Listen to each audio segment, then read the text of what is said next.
ठीक है, सब मिलकर के जोर से कहेंगे हालेलुया। थोड़ा और जोर से बोलेंगे हालेलुया। परमेश्वर के नाम को धन्यवाद करते हैं कि फिर से एक बार हम लोग यहाँ पर परमेश्वर के चरणों में आने के लिए हमें अवसर दिया है प्रभु ने। और आइए आज के ध्यान के लिए मैं चाहूँगा कि आज के वचन में जाने से पहले हम एक पुस्तक है निर्गमन की पुस्तक के 3 अध्याय को खोलेंगे और उसके 2 वचन को पढ़कर हम अपने मुख्य जो हमारा आज का संदेश है गिनतियों की पुस्तक 13 अध्याय उसमें गिराएंगे। तो सबसे पहले हम निर्गमन की पुस्तक उसके 3 अध्याय का 7 वचन से लेकर 10 वचन तक हम लोग पढ़ेंगे।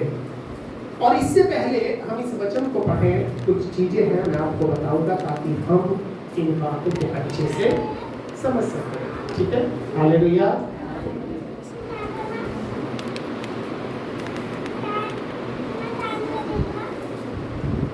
मिल गया सबको? ठीक है, निर्गमन की पुस्तक और उसका कौन सा अध्याय? 3 अध्याय 7वां वचन पहले पढ़ेंगे कोई? ठीक है, क्या लिखा है? फिर यहोवा ने कहा। किसने कहा? इसका मतलब फिर परमेश्वर ने कहा। क्या कहा? मैंने अपनी प्रजा के लोगों को जो मिस्र में है उनके दुख को निश्चय देखा। जो मिस्र में है, मिस्र के में का मतलब मिस्र किसको दिखाता है? संसार को दिखाता है। किसको दिखाता है? संसार को दिखाता है। और लोग किसके हैं? परमेश्वर के हैं। और लोग क्या है? उसकी क्या है? प्रजा है। हालेलुया। प्रजा है तो उसका मतलब उस प्रजा का राजा परमेश्वर है। हालेलुया। इसमें लिखा है फिर मैंने अपने किसको? अपनी प्रजा के लोगों को जो मिस्र में है उनके दुख को निश्चय देखा है। उनके दुख को निश्चय देखा। निश्चय का मतलब ये सही बात है कि मैंने देखा है। हालेलुया। परमेश्वर ये कहता है कि मैंने अपने लोगों को जो मेरी प्रजा है उनके दुख को निश्चय देखा है और उनकी जो चिल्लाहट परिश्रम करने वालों के कारण होती है। और उनकी जो चिल्लाहट मेहनत कराने वालों के कारण होती है, परिश्रम कराने वालों के कारण होती है, उसको भी मैंने सुना है, देखा है और सुना है। और आगे क्या लिखा है? और उनकी पीड़ा पर मैंने चित्त लगाया है। चित्त लगाने का मतलब ध्यान दिया है।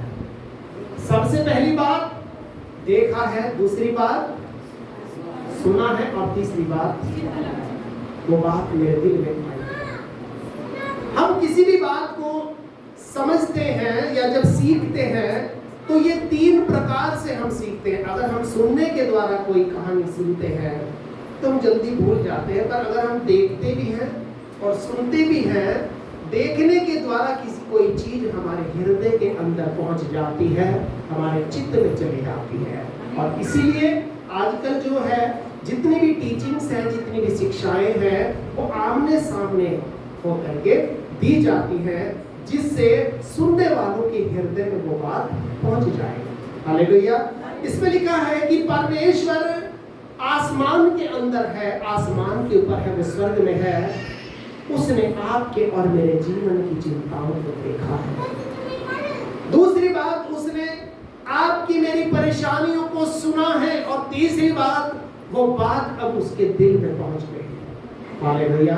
ध्यान रखना, जब परमेश्वर हमारे दुखों को देखता है, बाइबल में लिखा है अब से जो प्रार्थना इस स्थान में की जाएगी उस पर मेरी आंखें, मेरे कान और मेरा चित्त नित्य क्या है यहीं पर लगे रहेगा। ये तीनों चीज परमेश्वर की कहाँ होती है? उसके भवन में लगी रहती है। क्योंकि जब हम परमेश्वर के भवन में आते हैं, उसकी उपस्थिति में आते हैं, तो ये तीनों की तीनों बातें हमारे जीवन में काम करना शुरू कर देती है। हालेलुया। इसमें लिखा है कि मैंने अपनी प्रजा के लोगों के दुखों को जो मिस्र में रहते हैं, और ये मिस्र में कौन रहते हैं, उसकी प्रजा कौन सी? वो इस्राएल आज दुनिया में नहीं है। वो इस्राएल के जो लोग हैं वो दुनिया से चले गए हैं, पर उन लोगों की जगह आज आप और मैं परमेश्वर की प्रजा है। हालेलुया। आप और मैं आज परमेश्वर की प्रजा है। हमारे दुखों पर परमेश्वर ने देखा है और दूसरे जब उन दुखों में होकर हम परमेश्वर से प्रार्थनाएं करी है, उसको भी परमेश्वर ने सुना है और ये सारी की सारी चीजें अब परमेश्वर के हृदय में चली गई है। हालेलुया। और इसलिए अब परमेश्वर क्या कहता है, इसलिए अब मैं उतर आया हूँ। पहले ऊपर था, अब तुम्हारे बीच में आ गया हूँ। हालेलुया। पहले मैं ऊपर था, मैं देख रहा था, मैं सुन रहा था, मेरा दिल भर आया था, इसलिए अब मैं उतर आया हूँ। हालेलुया। वो परमेश्वर आज आपके और मेरे जीवन में आपके दुखों को दूर करने, परेशानियों को दूर करने, पीड़ाओं को दूर करने के लिए उतर आया है। हालेलुया। वो किसी ना किसी रूप में आज आपके पास पहुंच जाएगा। आपकी मदद करने वाले के रूप में आपके पास पहुंच जाएगा, आपकी सहायता करने वाले के रूप में आप पहुंच जाएगा, क्योंकि वो परमेश्वर खुद नहीं आएगा, पर अपने किसी व्यक्ति को होकर जिसके दिल के अंदर वही दुख महसूस हो जो आप झेल रहे हो, वही परेशानी महसूस हो जो आपके जीवन में चल रही है, ऐसे व्यक्ति को आपके पास भेज देगा। हालेलुया। मैं उतर आया हूँ और क्या करूंगा उतर करके, कि उन्हें मिस्रियों के वश से छुड़ाऊं, कि मैं उनको दुनिया के वश से, वश को बोलते हैं कंट्रोल से। ठीक है। आज हम सब लोग किसके कंट्रोल में हैं? दुनिया के कंट्रोल में हैं। और वचन कहता है मैं उनको दुनिया के वश से, मिस्र के वश से छुड़ाकर उनको उस देश से निकाल कर, उस जगह से निकाल कर, उस परिस्थिति से निकाल कर, उन पीड़ाओं से निकाल कर, उन परेशानियों से, उन दुखों से निकाल कर अच्छे और बड़े देश में, अच्छे और बड़े देश में। अच्छे देश का मतलब कि जहां अभी हम हैं वो अच्छा जगह नहीं है। हालेलुया।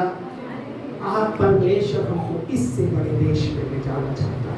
आज आप और मैं जिस स्थिति में रह रहे हैं वो शायद अच्छी नहीं हो, लेकिन परमेश्वर का वचन कहता है अब मैं उतर आया हूं ताकि उनको वहां से निकाल कर एक अच्छे और बड़े देश में, जिसमें दूध और मधु की धारा, जिसमें दूध और मधु की धाराएं बहती हैं। दूध और मधु की धारा बहने का मतलब ये नहीं है कि वहां दूध और शहद की नदी बहती है। मधु बोलते हैं शहद को, ऐसा नहीं है। दूध और मधु की धारा बहने का मतलब कि वहां पर खाने पीने की खुशहाली है, वहां पर इंसान को पेट के लिए झूठ बोलना नहीं पड़ेगा, वहां पर इंसान को 2 रोटी कमाने के लिए दुख उठाना नहीं पड़ेगा, क्योंकि उसका वचन कहता है उनकी चिल्लाहट को जो परिश्रम कराने वालों के कारण होती है। आज दुनिया में बहुत सारी चीजें हैं जो आपसे मेहनत करा रही हैं, और ये मेहनत जो आप कर रहे हो वो अपने लिए नहीं कर रहे हो, किसी और के लिए कर रहे हो। हालेलुया। लिखा उनको वहां से निकाल कर एक अच्छे और बड़े देश में पहुंचा दूं, जिस देश में दूध और मधु की धाराएं बहती हैं। हालेलुया। परमेश्वर कभी नहीं चाहता आप दूसरों के लिए मेहनत करो। परमेश्वर ये चाहता है कि आप सिर्फ और सिर्फ अपने परमेश्वर के लिए मेहनत करो। हालेलुया। क्योंकि परमेश्वर ये कहता तुम्हारे बीच में कोई पराया ईश्वर ना हो, क्योंकि ना चाहते हुए भी अगर बॉस ने बुला लिया तो आपको चर्च को छोड़कर नौकरी पे जाना ही पड़ेगा। तो आपके लिए कौन देवता हुआ? परमेश्वर से बढ़कर वो मालिक जो दुकान चला रहा है। आपके पास कोई कस्टमर, कोई ग्राहक आ गया, अगर आप बिजनेस करते हो, आपने परमेश्वर को छोड़ दिया, उसके पास चले गए, इसका मतलब आपके परमेश्वर की नजरों में आपके लिए वो पराया क्या हो गया? देवता हो गया।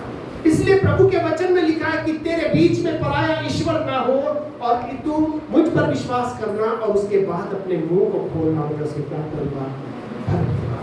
हालेलुया। इस वचन के अंदर लिखा अब मैं उतर आया हूं, अब मैं नीचे आ गया हूं और किसी को मैं तुम्हारे पास भेजूंगा। इसी परिस्थिति में इन सारे के सारे इस्राएलियों को जो मिस्र के अंदर गुलामी का जीवन बिता रहे थे, जो मिस्र के अंदर दुखों को उठा रहे थे, पीड़ाओं को उठा रहे थे, परमेश्वर अपने एक दास मूसा को खड़ा करता है जो इनको वहां से लेकर के बाहर निकलता है। हालेलुया। आगे थोड़ा सा हम निर्गमन की पुस्तक, उसकी गिनतियों की पुस्तक में आएंगे और पेज का नंबर है 169, मतलब 179, 179 पेज का नंबर है और इसका हम 13 अध्याय को हम लोग पढ़ेंगे। अब मूसा जो है इन मिस्र में फंसे हुए इस्राएलियों को, इन संसार में फंसे हुए लोगों को ये परमेश्वर के जन के द्वारा निकाल करके बाहर लाया गया है। और अब लाया गया है तो कहाँ है? ये जंगल के सफर में है। कहाँ पर है? जंगल के सफर में है। और आपको मैं बताऊं, ये जंगल का सफर लाल समुद्र को पार करने के बाद से कनान के देश में पहुंचने के लिए कुल कितने दिन का सफर था? है? कितने दिन का था? 40 दिन का सफर। और ये 40 दिन का सफर इनके लिए कितना लंबा बन गया? 40 साल का सफर बन गया। क्यों बन गया? क्योंकि ये जितने लोग थे जो मिस्र में से निकल कर आए थे, ये कई बार अपनी मर्जी करना चाहते थे, परमेश्वर की मर्जी करना नहीं चाहते। ये कई बार परिस्थितियों को देखकर डर जाते थे पर परमेश्वर से नहीं डरते थे। और यही कारण था ये उस जंगल के अंदर घूमते रहते थे। अब ये सारे के सारे इस्राएली, ये सारे के सारे परमेश्वर की प्रजा, उसके लोग दुनिया से तो निकलकर आगे, मिस्र से तो निकलकर आगे, लेकिन अभी कनान में पहुंचना इनका बाकी है। हालेलुया। हम सब मिल करके कहेंगे, प्रभु संसार से हम निकलकर आ गए। बोलिए, प्रभु संसार से निकलकर हम आ गए, लेकिन अभी कनान में पहुंचना बाकी है। और अब सबको परमेश्वर एक ऐसी जगह पर ले जाकर के छोड़ना चाहता है ताकि आप वहां पर पहुंच करके प्रभु को धन्यवाद दे सको कि प्रभु ऐसा तो मैंने कभी सोचा भी नहीं था। हालेलुया, कि तू मेरे लिए इतने बड़े बड़े आश्चर्य प्रभु को करेगा। कनान देश एक ऐसी जगह है जहां पर इंसान को परिश्रम दूसरों के लिए नहीं, अपने लिए करना पड़ता है। हालेलुया, क्योंकि वचन में लिखा है हर जगह प्रभु की यही आशीष है कि तू अपनी कमाई को निश्चय खाने पाएगा और तेरा भला ही होगा। हालेलुया। और इसीलिए यहाँ पर अब ये सारे के सारे इस्राएली लोग निकलकर एक जगह पर आ गए हैं और आ गए हैं। अब इनको क्या कर रहा है? कनान देश के ऊपर कब्जा करना है। ठीक है, कनान देश तो परमेश्वर ने वायदा कर लिया, इनको दे दिया, चाबी इनके हाथ में दे दी। अब जा करके इनको ताला खोलना है और दरवाजे को खोलकर अपने सामान को अंदर रखना है और वहां पर जो रह रहे हैं लोग उनको बाहर निकालना है। अब यहाँ पर एक ऐसी परिस्थिति आ गई, 13वें अध्याय में हम लोग आएंगे और यहाँ पर क्या हुआ? ये देश जो कनान का देश है, अभी तक इन्होंने परमेश्वर के वायदे को सुना था कि परमेश्वर अभी हमें उस देश को देने जा रहा है, उस जगह को, उस स्थान को परमेश्वर हमें रहने के लिए देने जा रहा है, लेकिन इनको मालूम नहीं था वो जगह कैसी होगी। अगर आज मैं आपसे कहूं कि भाई बुराड़ी के इस मोहल्ले में आप सबके लिए मकान बन रहा है, तो आप क्या करोगे? आप जो दूर के लोग होंगे ऐसे वो कहोगे भाई ऐसा 4-5 लोगों को यहाँ से छांट लो और परमेश्वर के वायदे को पक्का करो, देख के आओ मकान कैसे हैं, वहाँ कैसे लोग रहते हैं, कैसी बस्ती है, पानी वानी आता है, वहाँ कुछ घास पास उगती है, वहाँ फल कैसे हैं। आप एक मुआयने के लिए किसी को भेजोगे। जब आप कोई प्लॉट खरीदते हो, जब आप कोई मकान खरीदते हो, तो आप उसको बिना देखे नहीं खरीदते, उसको आपको देखना, मुआयना करना और वहाँ पर थोड़ा सा परिस्थिति को, माहौल को देखना पड़ता है। उसके बाद आप उस चीज को खरीदते हो। और इसलिए 13 अध्याय हम ऐसी परिस्थिति में आ गए हैं ये लोग कि अब मूसा इनसे कह रहा है 12 लोगों को अपने बीच में से क्या करना, चुन लो। कितने लोगों को? 12 लोगों को। 13 अध्याय को पहला वचन में क्या लिखा है? फिर हवा ने मूसा से कहा, हाँ, कनान देश जिसे मैं इस्राएलियों को देता हूँ। कनान का देश चलो मैंने किसको दिया है? इस्राएलियों को देता हूँ। और इंग्लिश बाइबल में लिखा है I have given to Israelite. Given का मतलब दे चुका हूँ। हिंदी में थोड़ा गड़बड़ है, इसमें लिखा है देता हूँ, अभी दिया नहीं है ना, लेकिन इंग्लिश में लिखा है आई हैव गिवन, यानी कि पहले से मैंने दे दिया है। और जो चीज आपको दे दिया है तो अब क्या है? चाबी आपके हाथ में है। आपको विश्वास के द्वारा कदम रखकर आगे बढ़ना है और अपनी बंद आशीषों के ताले को खोलना है और अंदर जाकर उस चीज के ऊपर आपको कब्जा करना है। हालेलुया। हाँ, आगे इस्राएलियों को दे देता हूँ और उसका भेद लेने के लिए पुरुषों को भेज। उसका भेद लेने उसका सर्वे करने के लिए, उस जगह को देखने के लिए किसको भेज, कुछ आदमियों को भेज दे, ताकि इस पूरी की पूरी भीड़ को बता सके हमारे परमेश्वर ने हमारे लिए कितना अच्छा स्थान रहने के लिए तैयार किया है। हालेलुया। इस जगह को देखने के लिए, उसका मुआयना करने के लिए अपने यहाँ से कुछ लोगों को भेज दे, ताकि लोगों को ये पता चल जाए हमारे परमेश्वर ने हमारे लिए कितने अच्छे इंतजाम को किया है। आगे क्या लिखा है? पितरों के प्रति गोत्र के एक प्रधान पुरुष हो। हाँ, पितरों के गोत्रों में से कितने गोत्र थे इस्राएल के? 12 गोत्र थे। एक एक व्यक्ति को सब में से ले लिया। कितने लोग हो गए? 12 लोग हो गए। अब शॉर्ट करेंगे, 17 वचन से पढ़ेंगे। क्या लिखा है? उनको कनान देश का भेद लेने को भेजते समय मूसा ने कहा, उनको कनान देश का भेद लेने को भेजते समय मूसा ने कहा, क्या कहा? इधर से अर्थात दक्षिण देश होकर जाओ, कि इधर से अर्थात दक्षिण दिशा की तरफ से होकर के जाओ और पहाड़ी देश में जाकर उस देश को देख लो। और वचन में लिखा है कि पहाड़ी देश में जाकर उसको क्या कर लो? देख लो कि कैसा है। देख लो कि कैसा है। कम से कम एक बार देख तो लो। और जब आप किसी चीज को देख लेते हैं तो आपके मन को वो चीज भाना या ना भाना अलग बात होती है। पर परमेश्वर ये कह रहा है, जो कुछ मैंने तुम्हारे लिए चुन करके रखा है वो चीज तुम्हें देख के ही क्या जाएगी? पसंद आ जाएगी। ठीक है, तुम उस चीज को जाकर देख तो लो। हाँ, आगे।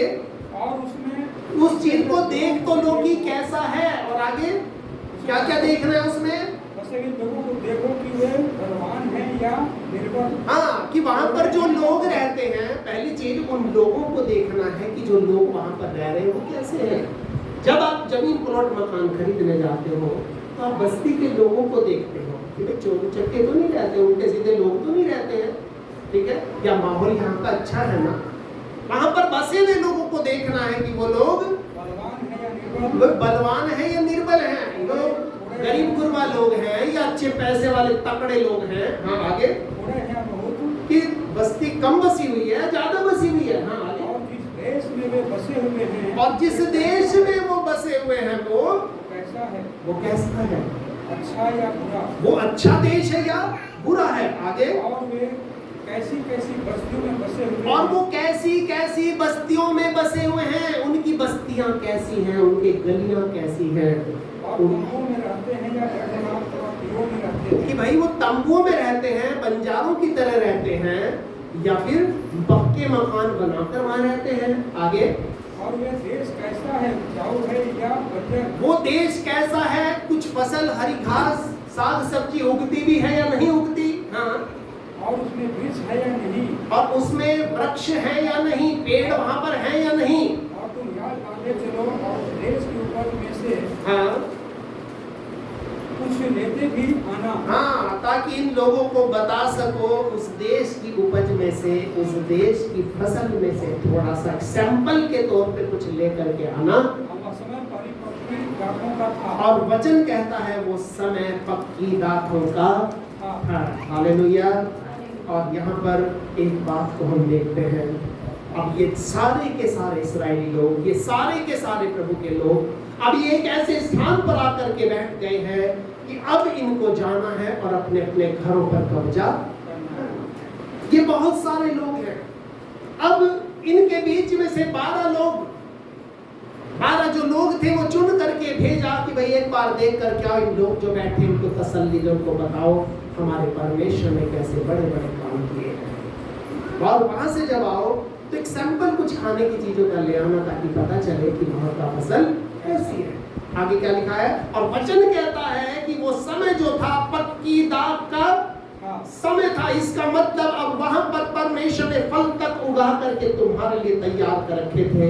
और ध्यान रखना, जब परमेश्वर आपके लिए कोई स्थान तैयार करता है तो वो सारी चीजों को व्यवस्थित करता है। थोड़ा समय लगाता है, लेकिन आपको कनान में वो जरूर से पहुंचाता है। इसलिए वे चल दिए, इसलिए वो चल दिए और सीन जीव नामक जंगल से ले रहोब तक हाँ। जो हमाद के मार्ग में है, हाँ। सारे देश को देखभाल कर उसका भेद लिया। हाँ। वे दक्षिण देश होकर चले हाँ। और हेब्रोन तक गए। वहाँ हिमन शेशे और तलमे नामक अनाकाशी रहते थे। हाँ। हेब्रोन मिस्र के सोलन से 7 वर्ष पहले बसाया गया था। हाँ। तब वे एक स्कोर नामक नारे तक गए। हाँ, वहाँ से एक डाली डाकों के गुच्छे समेत तोड़ ली। हाँ।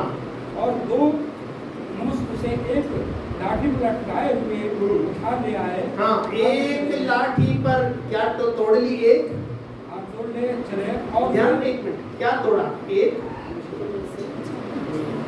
हाँ, वे अनारों और अंजीरों में से भी हाँ कुछ ले आए। हाँ, एक मिनट। जब डाली दाखों के गुच्छे समेत तोड़ ली, एक डाली तोड़ी और उस पे क्या लगा था? अंगूरों का। अब आप समझ सकते हो, अंगूर का गुच्छा इतना भारी था कि 2 लोगों को लाठी से बीच में लटका करके उसको उठाना पड़ा। तो आप समझ सकते हैं वहां पर अंगूर कितने मोटे मोटे अंगूर होते हैं। ठीक है, जैसे हमारे यहाँ बड़े बड़े पेड़ होते हैं और बहुत अच्छे वहाँ पे क्या होते हैं? अंगूर होते हैं, क्योंकि वहाँ की जो मुख्य फसल, जैसे हमारे उत्तर भारत में गन्ना पैदा होता है, यहाँ की मुख्य फसल है, वैसे मीठे में जो वहाँ की मुख्य फसल है वो क्या है? अंगूरों का खेती होता है। हालेलुया। और जब ये लोग वहाँ से आए, अब 25 वचन से पढ़ेंगे, क्या लिखा है? 40 दिन के बाद वे उस देश का भेद लेकर लौट आए। 40 दिन के बाद वो उस देश का भेद लेकर के लौट आए, पूरी रिपोर्ट अपने साथ में लेकर के वापस आ गए। फिर क्या लिखा है? और प्राण जंगल के कादेश नामक स्थान में मूसा और हारून और इस्राएली पारान नाम के कादेश नाम के जंगल में, हाँ, मूसा और हारून पहुंचे और उनको और वो सारी मंडली को संदेश दिया। और उनको और सारी की सारी इस्राएली लोगों की मंडली को क्या दिया? संदेश दिया। क्या संदेश दिया? और उस देश के फल उनको खिलाए। और उस देश के फल जो थे, जो वो अंगूरों के गुच्छे लेकर आए थे, अनार लेके आए थे, और जो चीजें वहां से लेकर आए थे उनको दिखाए। और उन्होंने मूसा से यह कहकर वर्णन किया, और मूसा से ये कह करके वर्णन किया, क्या? जिस देश में तूने हमको भेजा था, जिस देश में तूने हमको भेजा था उसमें हम गए। उसमें सचमुच दूध और मधु की धाराएं ये बात सच है, उस देश के अंदर दूध और मधु की धाराएं बहती हैं। आगे, और उसकी उपज में से यही है, और उसकी उपज में से जो है वो ये है जो हम लेकर के आए हैं। आगे, उस देश के निवासी। हाँ, एक मिनट, क्या है? उस देश के निवासी। इससे पहले क्या शब्द आया है? परंतु। जब आप कोई परमेश्वर आपके जीवन के अंदर अच्छा काम करने जा रहा होगा तो उस समय एक शब्द आ जाएगा। वो शब्द क्या है? परंतु। है तो लेकिन, काम तो हो जाएगा लेकिन, इसका मतलब कि आपका काम तो हुआ रखा है, लेकिन शैतान कुछ लोगों को ऐसे आपके साथ जोड़ देगा जो आपके मन में एक वहम को डाल देंगे, पता नहीं मेरा काम होगा। ठीक है, ये लोग कह रहे बहुत अच्छी जगह सब कुछ है, और लेकिन क्या है? इस 12 लोगों में 2 व्यक्ति थे जो साफ सही सच बोल रहे थे, और 10 लोग निकम्मे थे जो कह रहे थे छोड़ो, क्या करोगे वहां जाके, ये मुझे ठीक है। 2 लोग नहीं, 2 लोग चाहते थे उस जगह पर पहुंच जाए, पर 10 लोग चाहते थे बेकार है, वहां मेहनत करेंगे, बेकार करेंगे, हम लोग इधर ही ठीक है। आगे क्या शब्द है? परंतु उस देश के निवासी बलवान है और उसके सिर, उसके नगर गढ़ वाले हैं। और भैया वहाँ के लोग तो अच्छे पैसे वाले, तकड़े, लंबे चौड़े लोग हैं, और वहाँ तो लोग गढ़ वाले यानी कि किले वाले पक्के मकान बना करके लोग रहते हैं, क्योंकि इस समय में जो लोग पक्के मकान बना करके रहते थे उनको अमीर लोग बोलते थे। जो गरीब लोग होते थे वो टेंट में रहते थे, तंबू में रहते थे। आगे, हाँ, बहुत बड़े हैं। और फिर हमने वहाँ अनाकाशियों, फिर हमने वहाँ पर अनाथ वंशियों को भी देखा जो दक्षिण देश में अमालेकी बसे हुए दक्षिण देश में अमालेकी बसे में। ये अनाकवंशी कौन है? ये अनाकवंशी वो है जो आजकल अफ्रीका में रहते हैं। ये तंजानिया जो लोग होते हैं, लंबे चौड़े, बिल्कुल भयानक तकड़े, और इस तरह की एक जाति थी जिसको नबीली जाति बोलते थे, जिसमें से गोलियत नाम का जो एक वीर था जो फिलिस्तीनियों की तरफ से लड़ने के लिए आया था इस्राएल से। ये नबीली जाति थी, लंबे चौड़े खतरनाक लोग रहते थे, उनकी आंखों से डर लगता था, उनके शरीर से लोगों को डर लगता था। और वो कह रहे परंतु उस देश के निवासी क्या है? बलवान है भाई, कब्जा तो कर लेंगे लेकिन वहां हमें नहीं लगता वहां रह पाएंगे, पीट पाट के हमें क्या करेंगे? भगा देंगे। इसका मतलब कुछ लोग हैं जो चाह रहे थे कि यहाँ पहुंचे, पर कुछ लोग उनकी टांग खींच रहे थे जो उनको जाने देने नहीं चाहते। परंतु उस देश के यहाँ आगे थोड़ा बढ़ेंगे भाई। और पहाड़ी देश में हित्ती, अबूसी, और पहाड़ी देश में हित्ती, यबूसी और अमोरी रहते हैं, और अमोरी लोग रहते हैं। और समुद्र के किनारे किनारे, और समुद्र के किनारे किनारे, ये जो अफ्रीका का जो कोना है, जो नीचे का पूछ देश जिसको बाइबल के समय में बोलते थे, ये वहां की बातों का वर्णन कर रहे हैं। हाँ, और यरदन नदी के तट पर कनानी बसे, और यरदन नदी के तट पर कनान के जो लोग हैं वो बसे हुए हैं। आगे, और कालेब ने मूसा के सामने प्रजा के हाँ। लोगों को चुप कराने के विचार हाँ, यहाँ पर दो लोग पॉजिटिव थे, यहोशू और कालेब। और ये जितने लोग थे ये सब टांग खींचने वाले थे। ये ना तो स्वर्ग जाना चाहते थे और ना दूसरों को जाने देना चाहते थे। हालेलुया। आज आपके जीवन में बहुत लोग ऐसे मिलेंगे जो अगर अच्छा करोगे तो आपकी टांग खींचना चाहेंगे, ठीक है? ना तो वो चाहेंगे आपका भला हो और ना ही वो चाहेंगे उनका कुछ भला हो। वो ये चाहेंगे कि जहाँ हमें ठीक है, हमें आगे नहीं बढ़ना, हमें कोई काम नहीं करना, बस जहाँ है हम वैसे ही ठीक है। आज दुनिया में बहुत लोग ऐसे हैं जो किसी रिस्क को नहीं लेना चाहते, जो चाहते बस जीवन चल रहा है ठीक है, आगे बढ़ना नहीं चाहते। लेकिन हाँ, क्या लिखा है? हम अभी चढ़ के उस देश को अपना कर लें। हाँ, लेकिन कालेब जो था, यहोशू जो था, ये परमेश्वर में विश्वास रखने वाले लोग थे। इन्होंने कहा हम अभी चढ़कर उस देश पर अपना कब्जा कर लें, क्योंकि निसंदेह इसमें कोई शक नहीं है, हम में ऐसा करने की शक्ति है। हालेलुया। और जो पुरुष हाँ। उसके संग गए थे, पर जो लोग उसके साथ गए थे उन्होंने कहा लोगों पर चढ़ने की शक्ति हम में नहीं है। वो कह रहे भैया ना उनसे लड़ने की शक्ति हम में नहीं है, हम तो नहीं लड़ेंगे। वो लोग उनको नेगेटिव कर रहे हैं, यानी कि वहां नहीं जाना है। लेकिन प्रभु के जो लोग हैं वो कह रहे हैं कि वहां पर हमें जाना है। हालेलुया। वो कह रहे हैं कि वहां पर हमें नहीं जाना, और वो कह रहे हैं कि वहां पर हमें जाना है। हालेलुया। जब आप किसी अच्छे काम को करोगे, कुछ लोग आपकी टांग खींचेंगे, काम नहीं करना है, पर कुछ लोग अच्छे होंगे जो कहेंगे नहीं ये काम अच्छा है और आपको। आगे क्या लिखा है? क्योंकि वे हमसे बलवान हैं। हाँ, वो कह रहे हैं कि वो हमसे क्या है? बलवान है। और उन्होंने इस्राएलियों के सामने उस देश की इसका भेद उन्होंने लिया था। ये कहकर क्या करी? निंदा करी। कुछ लोग निंदा कर रहे थे और जो प्रभु के लोग थे वो बड़ाई कर रहे थे। हालेलुया। ये निंदा क्या कर रहे थे? हाँ, क्या लिखा है? हाँ, वह देश जिसका भेद लेने को हम गए थे। भाई जो जगह तुमने बताई, जो जगह हम देखने गए थे वो ऐसा है हाँ, जो अपने निवासियों को निगल जाता। वो जगह तो ऐसी है भैया, जो वहां चला गया समझ लो वो मर गया। जो वहां चला गया वो मर गया। ठीक है। आज कितने लोग ऐसे हैं जो दूसरों के ना भैया ये काम तो करनी है, तो काम डूब जाएगा, ये काम खत्म हो जाएगा, आप वहां जाओगे, आप वहां पे बरकत नहीं मिलेगी, आपको ये हो जाएगा, आपका वहां ये नहीं चलेगा, वो नहीं चलेगा। कुछ लोग नेगेटिव कर रहे थे कि वो अपने निवासियों को निगल जाता है, यानी कि खत्म कर देता है। आगे, और जितने पुरुष हमने उनमें देखे, और जितने भी आदमी लोग हमने उनमें देखे, हाँ, बड़े डील डॉल के हैं, बहुत बड़े डील डॉल के हैं। और फिर हमने वहाँ नबीनों को, हाँ, अर्थात नबीनी जाति वाले अनाथ वंशियों को देखा। और हम अपनी दृष्टि में, एक मिनट, क्या लिखा है? हम अपनी दृष्टि में, किसकी नजरों से देख के आए ये देश को? अपनी नजरों से। क्या देखा? हम अपनी दृष्टि में उनके सामने टिड्डे के समान लग रहे थे, क्योंकि अपनी नजरों से देख रहे थे, इसलिए परिस्थिति उनको दिखा रही थी कि तुम बिल्कुल टिड्डों के जैसे हो, मतलब तुम इनके सामने ठहर नहीं सकते। लेकिन ये दो लोग थे जो परमेश्वर की नजरों से इस देश को देख रहे थे, इनको वहां अच्छाई दिख रही थी। ये जितने बाकी निकम्मे लोग थे, ये अपनी नजरों से जगह को देख रहे थे। हालेलुया।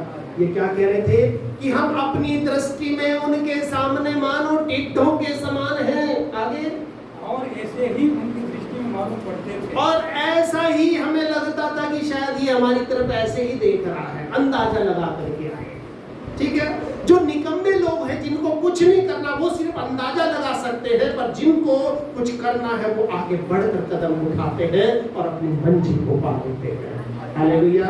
और कुछ लोग ऐसे हैं, ना तो आपको काम करने देंगे और ना खुद काम करेंगे, ना तो वो स्वर्ग में जाएंगे ना आपको जाने देंगे। और ऐसे लोग बहुत हैं। कितने थे? 10 थे। लेकिन जो लोग वास्तव में स्वर्ग जाना चाहते थे, आपको दुनिया को ले जाना चाहते थे, उतने थे 2 थे। हालेलुया। और इसलिए जब आप कुछ काम करते हैं तो उस चीज को आपको अपनी नजरों से नहीं, परमेश्वर की नजरों से देखना है। हालेलुया। क्योंकि जिस समय एलीशा के चारों ओर आराम के राजा ने पिछली बार बताया था, घेर लिया था, उसका जो चेला था वो अपनी नजरों से देख रहा था कि स्वामी हाय, अब हम क्या करें, हम तो चारों तरफ से घिर गए हैं। उसने कहा ये नजर बंद कर दे, उस नजर को देख जो परमेश्वर तुझे भी देता है। उसने क्या देखा? उनके भी चारों तरफ परमेश्वर के अग्निमय रथों के जो लोग थे, उनको कवर करे खड़े हैं कि एक कदम अगर इन्होंने आगे बढ़ाया, उस जगह को बर्बाद कर देंगे, उन लोगों को बर्बाद कर देंगे। और इसीलिए प्रभु का वचन कहता है कि परमेश्वर के लोगों के चारों ओर उसका दूत छावनी किए हुए उसको बचाता है। हालेलुया। और इसीलिए ये कह रहे हैं कि हम अपनी नजरों में उनके सामने टिड्डों के समान दिखाई देते हैं, और ऐसा ही उनकी नजरों में मालूम होता है। हमें शक है कि वो हमें ऐसे देखते हैं कि जैसे ये तो ऐसे ही है। ठीक है, मतलब कई बार हम लोग अपने हिसाब से परिस्थिति का अंदाजा लगाते हैं, लेकिन परमेश्वर के हिसाब से हम परिस्थिति को नहीं देखते। परमेश्वर ने कहा कि वहां जाओ, चेक करो, देख करके आओ। और जिन लोगों ने वास्तव में देखा, कहा कि बहुत अच्छा है। लेकिन ये 10 लोग ऐसे थे, ये चाहते थे हमें मेहनत ना करनी पड़े, हम आराम से सब कुछ मिल जाए। 2 लोग ये थे कि नहीं, हमें ऐसा करने की शक्ति है, ये अपनी ताकत को जो प्रभु ने इनको दिया था इस्तेमाल करना चाहते। आगे क्या लिखा है, थोड़ा पढ़ेंगे भाई। हाँ। तब सारी मंडली चिल्ला उठी। हाँ। और रात भर वे लोग रोते ही रहे, और सब इस्राएली मूसा और हारून को बुलाने लगे। और सारी मंडली उनसे कहने लगी, भला होता कि हम मिस्र ही में मर जाते। हाँ, अब वो लोग कह रहे यार, बेकार तूने हमें यहाँ बुलाया, बेकार हम यहाँ पर आए, इससे तो अच्छा था कि हम वहीं पे, क्यों तू हमें मिस्र से निकाल के लाया। कई बार जब हमें परमेश्वर एक परीक्षा में रखता है, थोड़ा दुख का समय आ जाता है, कुछ लोग वापस लौट करके अपनी उसी दुनिया में चले जाते हैं, और उनको लगता है कि शायद हम तो बेकार चर्च में गए, हमने तो बेकार प्रभु के पास आया। ये लोग भी कह रहे थे अच्छा होता कि हम वहीं पर मर जाते, क्योंकि कुछ लोगों को सिर्फ गुलामी में जीवन जीना पसंद है, परमेश्वर के चरणों में बैठ करके अपनी जिंदगी को बनाना पसंद नहीं है। ये कह रहे कि हम वहीं पर क्या हो जाते, मतलब लोग बहुत परेशान हो गए। उसके बाद 6ठा वचन में क्या लिखा है? हाँ। और नून का पुत्र यहोशू और सुपर्ने का पुत्र कालीब। हाँ, कितने लोग? 2 लोग। हाँ, क्या लिखा? जो देश के भेद लेने में से थे, जो देश का भेद लेने में से थे। हाँ। अपने वस्त्र फाड़ कर इस्राएलियों की सारी मंडली से कहने लगे, इस्राएलियों की सारी मंडली से कहने लगे, क्या कहने लगे? जिस देश का भेद लेने को हम इधर उधर, जिस देश का भेद लेने को हम इधर उधर घूम करके आए हैं, हाँ, अत्यंत उत्तम देश है। वो अत्यंत उत्तम देश है, वो सबसे अच्छा देश है, वो सबसे अच्छी जगह है जहाँ पर परमेश्वर तुम्हें बसाना चाहता है। आगे, यदि यहोवा हमसे प्रसन्न हो तो हमको उस देश में जिसे दूध और मधु, हमको उस देश में पहुंचाकर उसे हमें दे देगा। जिस देश में दूध और मधु की धाराएं बहती है, पहुंचाकर हमें उसको क्या करेगा? पहली बात वहां पहुंचाएगा और दूसरी बात वो चीज हमें दे देगा। हालेलुया। आगे क्या लिखा है? केवल इतना करो, बस एक काम करना, इतना करना, यहोवा के विरुद्ध बलवान न उस परमेश्वर के खिलाफ कुछ मत बोलो, उस परमेश्वर के खिलाफ खड़े मत हो। जो वो कहता है उसको चुपचाप मान लो, और न उस जो उसके लोग कहते हैं उसको चुपचाप मान लो। हाँ आगे। और न उस देश के लोगों से डरो, और ना उस देश के लोगों से डरना है। उस परिस्थिति को देख रहे हो उससे मत डरो, क्योंकि तुम उस परिस्थिति को अपनी नजरों से देख रहे हो। तुम अपनी दृष्टि में उनके सामने टिड्डों के समान लग रहे हो, लेकिन उन लोगों की नजरों में वो तुम्हारे लिए टिड्डे के समान अपने को महसूस कर रहे हैं, क्योंकि वे हमारी रोटी करेंगे। बाइबल में लिखा है कि वो हमारी रोटी ठहरेंगे। हमारे बच्चों की रोटी जो भी होगा उस जगह पर बैठकर हमारे लिए चलेगी। हमारे घरों में चूल्हे उस जगह के कारण जलेंगे। हमारे परिवार में शांति उस जगह के कारण आएगी। कौन क्यों आएगी? क्योंकि परमेश्वर उस जगह को हमें देने जा रहा है। हालेलुया। आगे क्या लिखा है? छाया उनके ऊपर से लिखा है छाया उनके ऊपर से हट गई है, यानी कि अब उनके ऊपर जो हाथ था परमेश्वर ने हटा लिया है और वो छाया का हाथ अब तुम्हारे ऊपर आ गया है। हालेलुया। इसका वचन में सुबह भी हमने पढ़ा था कि जो परम प्रधान के छाए हुए स्थान में बैठा रहे वो सर्वशक्तिमान की छाया में ठिकाना।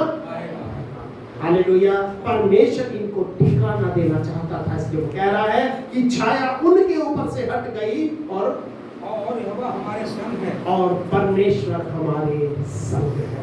उनसे न डरो, उनसे न डरो।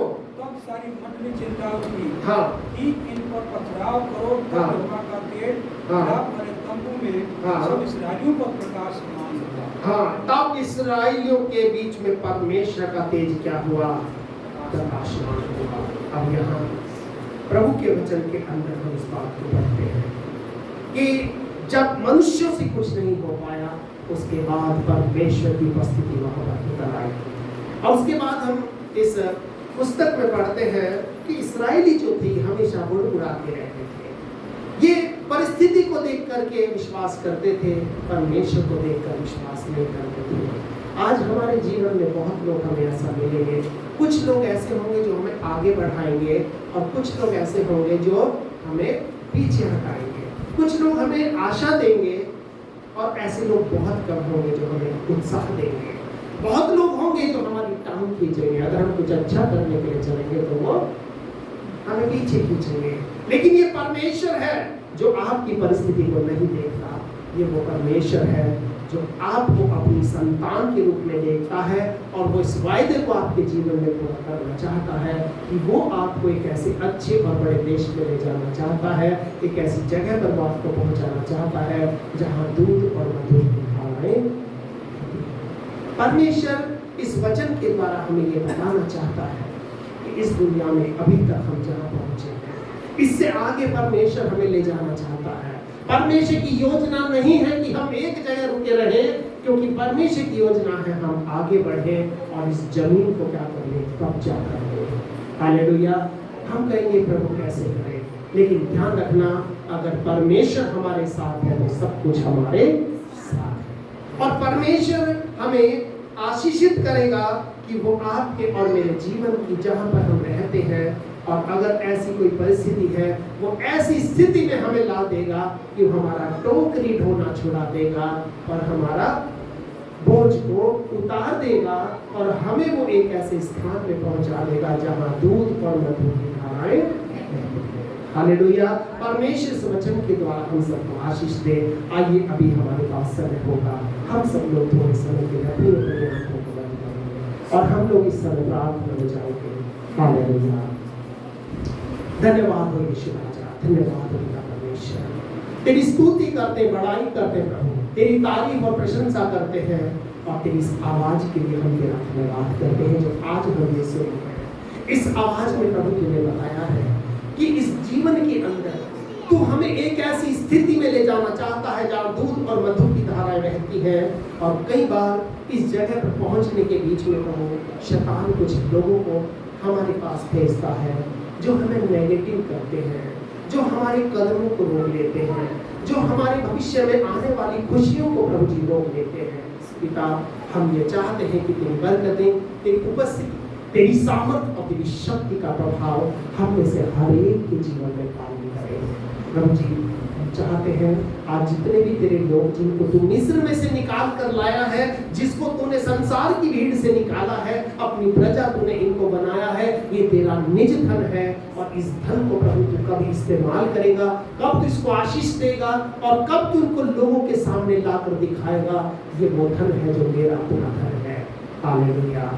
प्रभु मैं चाहता हूँ आज जितने भी भाई बहन बच्चा जितने भी तेरे लोग तेरी प्रजा के रूप में आज यहाँ बैठे हैं, इनके जीवन को भी आशीषों से प्रभु तू भर दे। इनके जीवन में महान कार्यों को प्रकट कर अपनी आशीष इनके जीवन में दे।